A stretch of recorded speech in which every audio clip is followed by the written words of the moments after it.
लीलाएं प्रस्तुत की, ये उद्देश्य था। तो प्राकट्य से ही हम देखे, जब भगवान राम को अवतार लेना था, किस तिथि पे प्रभु प्रकट हुए? क्योंकि मुझे चैतन्य श्रोता चाहिए। नवमी तिथि। बहुत अच्छा। बस ऐसे ही आप, मैं पूछती जाऊं, आप उत्तर देते जाइए, तब मुझे लगे कि कथा पहुंच रही है आप तक। अब वैसे तिथियां अगर आप देखें, प्रतिपदा से लेके, दो पक्ष है, दोनों पक्ष में प्रतिभात से लेकर जो है 15 तिथियां आती है, पूर्णिमा या अमावस्या, दोनों शुक्ल कृष्ण पक्ष में। भगवान को अवतार लेना था, किस तिथि में मैं प्रकट हो? तो नवमी तिथि को भगवान श्री राम ने धन्य किया। ये नवमी का ही चुनाव क्यों किया? तो आप सब जानते हैं कि 9 का जो अंक है वह पूर्ण अंक है। नवमी, 9 का पहाड़ा आप जानते हैं, गोस्वामी तुलसीदास जी ने दोहावली में बहुत सुंदर संकेत किया कि ये ऐसा विलक्षण अंक है, क्योंकि पूर्ण पुरुषोत्तम को प्रकट होना है तो पूर्ण तिथि का ही उन्होंने चुनाव किया।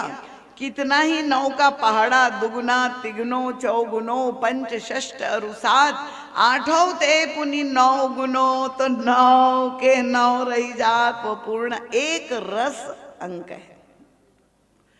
पर हमारे गुरुदेव तो सबसे बात कर लेते हैं। तात्विक अर्थ तो है, पर उसमें एक भावनात्मक रसमयी बात भी है। क्योंकि नवमी तिथि से महर्षि ने जाके पूछा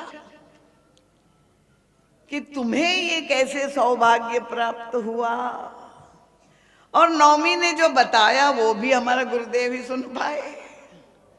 नवमी ने बताया कि प्रभु ने 15 तिथियों को आवाहन किया, सब प्रकट हो गई उनके सामने हाथ जोड़ करके, और प्रभु ने कहा सबको अपनी अपनी विशेषता बताओ।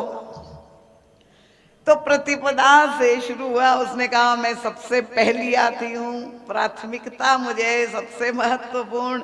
और फिर द्वितीया ने अपनी, सबने अपनी अपनी महत्व किया, अपनी महिमा बताई। जब नवमी का अवसर आया तो वो बिल्कुल चुप रह गए, कुछ नहीं बोले। प्रभु ने कहा देखो सब लोग, पूर्णिमा ने अपनी विशेषता बताई, चतुर्दशी ने इत्यादि, नवमी कुछ नहीं बोल रही है। प्रभु ने कहा कि ये बताओ, सबने अपनी महिमा बताई, तुम भी अपनी जो विशेषता है बताओ।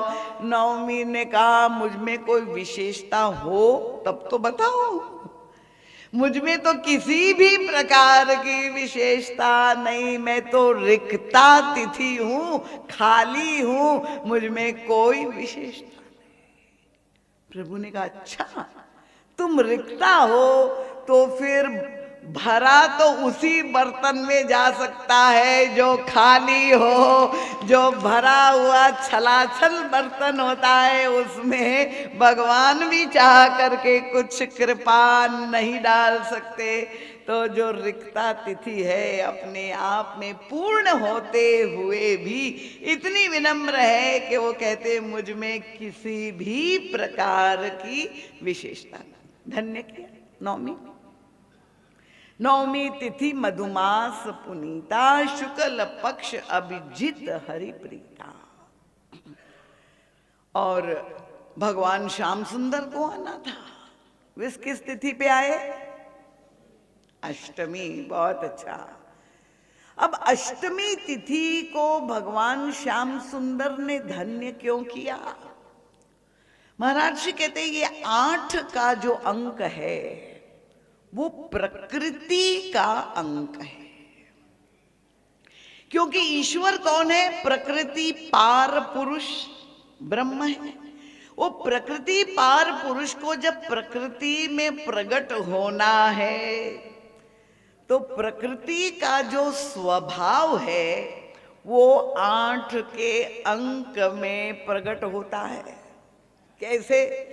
देखिए गोस्वामी तुलसीदास जी की अपनी शैली है। ये तो परम पूज्य महाराज श्री ने अष्टमी से भी पूछा।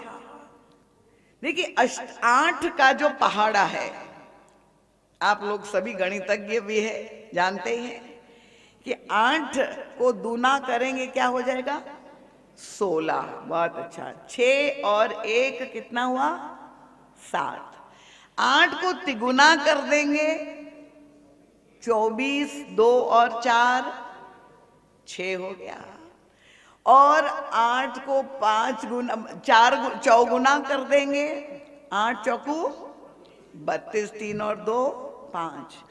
तो ये 8 का जो पहाड़ा है क्रमशः इंगित करता है कि वो घटता जाता है।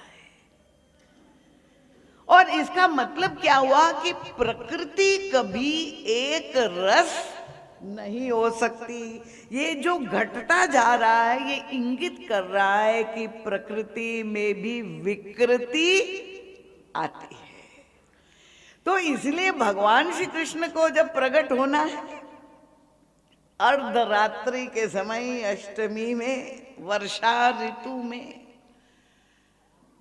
अब प्रभु ने ये संकेत क्या किया। देखिए कृपया फिर से मैं आपसे कह दूं कि 9वीं तिथि पूर्णा तिथि है और अष्टमी तिथि जो है प्रकृति के तिथि में, इसलिए जो कृष्ण भक्त बैठे हुए ये बुरा ना माने। क्योंकि किसी भक्त ने कहा था कि दीदी माँ आप क्या बताना चाहते कि भगवान कृष्ण न्यून है, अष्टमी को आए। मैंने कहा बात तो सही है, अष्टमी को प्रकट हुए, इस बात को काट तो नहीं सकते हैं, पर ये अष्टमी को आए तब किसी को पता नहीं चला और 9वीं के तिथि के ही नंदोत्सव हुआ जब सारे संसार को पता चला। इसलिए बड़ी तिथि तो 9वीं है। तो प्रभु ने, जैसे कोई व्यक्ति बहुत सुंदर कपड़े पहना हुआ हो और उसको कीचड़ में उतरना पड़े तो वस्त्र तो, अगर वो चाहे कि मेरे वस्त्र गंदे ना हो, ये संभव है क्या। तो प्रभु जब आप प्रकृति पार पुरुष प्रकृति में प्रकट होने जा रहे हैं तो उन्होंने उस विकृति को भी स्वीकार किया, इसलिए वो अष्टमी में प्रकट हो गए। स्पष्ट हो गया, सबको कठिन तो नहीं हो रहा है। अब आप देखिए कि ऋतुओं में भी दोनों ही अवतारों में अगर तुलना करें तो भगवान श्री राम प्रकट हुए जब बसंत ऋतु थी और बसंत ऋतु में अयोध्या की भूमि में सरयू के तट पर जल, जय बसंत में आप जानते हैं कि पूरा वातावरण कितना सुंदर होता है। बसंत ऋतु में पुष्पित पुलवित सारी प्रकृति होती है। तो शुक्ल पक्ष में बसंत ऋतु में प्रभु प्रकट हुए। पर भगवान श्याम सुंदर जब आए तो उन्होंने वर्षा ऋतु का चुनाव किया। अब वर्षा ऋतु आप जानते हैं उसमें तो चारों ओर वातावरण में भी आप जो कीट पतंगे ज्यादा होते और जल भी बड़ा मटमैला गंदा सा वर्षा ऋतु में होता है। और अर्धरात्रि के समय प्रभु प्रकट हुए और वसुदेव जी से कहा कि आप मुझे यहाँ मथुरा से ले करके गोकुल पहुंचा दीजिए और यमुना को पार करना है। अब वर्षा ऋतु अंधकार, रात्रि पूर्ण अंधकार, और उसमें जो है ये विपरीत वातावरण ये कह सकते हैं, उसमें यमुना में पार करके जाना है। पर वेदव्यास जी ने लिखा कि जहां वसुदेव जी ने आज्ञा पालन करके श्याम सुंदर को लेकर जाने लगे तो क्या हुआ, यमुना जी में क्या दिखाई दिया, उनका नद्या प्रसन्न सलिला,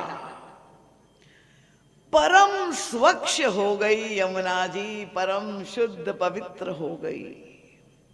ये कैसे हो सकता है, वर्षा में तो मटमैली होती है। पर इसका इंगित वेद व्यास जी करना चाह रहे हैं कि भगवान का प्रादुर्भाव जब हो जाता है, प्राकट्य हो जाता है, तब वो पूरा वातावरण भी प्रभावित हो करके परम पवित्र हो जाता है, शुद्ध हो जाता है। और इसीलिए ये प्रभु ने दो भिन्न भिन्न स्थितियों का, एक ने दिवस का, एक ने रात्रि का, एक ने राजमहल की अनुकूलता में, एक ने कारागार की घोर प्रतिकूलता में, एक ने यज्ञ के द्वारा जहाँ अनुष्ठान हो रहा है तो वहां वसुदेव और देवकी कौन सा अनुष्ठान कर सकते थे, पराधीन बेड़ियों में बंधे पड़े हुए हैं। ये दोनों प्रकार की परिस्थिति साधक के जीवन में जो आती है, अगर अनुकूलता है, आनंद है, तो आप महाराज दशरथ की तरह सामर्थ्य आप में है, साधना करिए, यज्ञ करिए और ईश्वर को प्रसन्न करके प्राप्त करिए।